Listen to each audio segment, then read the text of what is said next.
I'm testing one of the granddaddies of watercolor papers, Arches Rough 300 pound. It's a luxurious, subtle texture. The sketch study will be as normal, New Zealand silver eye. I'm just tracing it out over the light box with a sketch I used for the other 8 sample swatches. Again, just recording the loosest lines, a little bit of on-the-fly editing for the feet. Laying out these twigs for the glazing part of the test, and wrapping up. So when you first put a wash on Arches, it's a very luxurious satiny feel when you're applying paper. It really is quite delicious.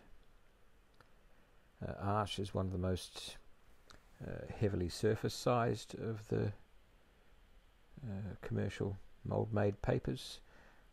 This means it has a very paint has quite a long drying time. You've got more time to work with it than, for example, on the Waterford, which was thirsty, less sized, and dried quicker. First pass of blooms, they're not getting very defined,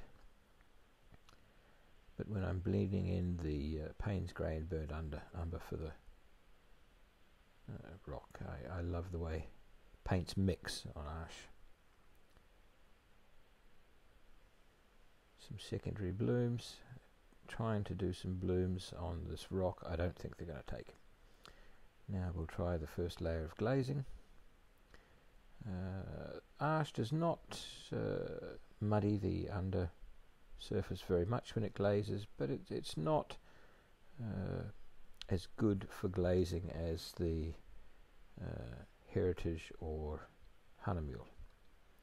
It bleeds a little bit and colours can begin to get a bit muddy. This is going reasonably okay though, so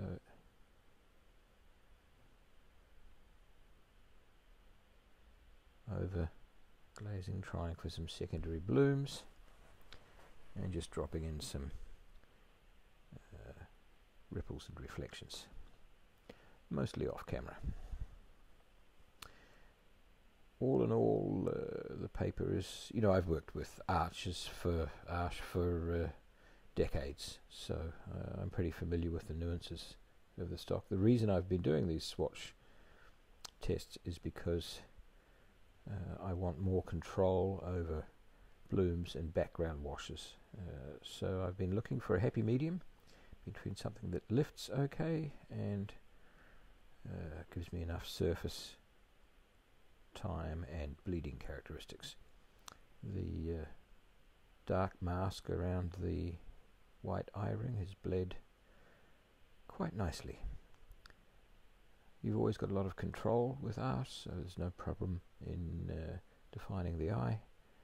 Dropping in some under feet shadows, a little bit of reglazing of the rocks, softening these shadow lines, and just dropping in the dark primary and secondary feather tips. A little more eye detailing, but we're almost there.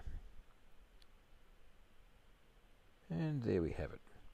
An exquisite stock, a couple of limitations, blooms not as defined as Lanaquarelle, but an excellent stock.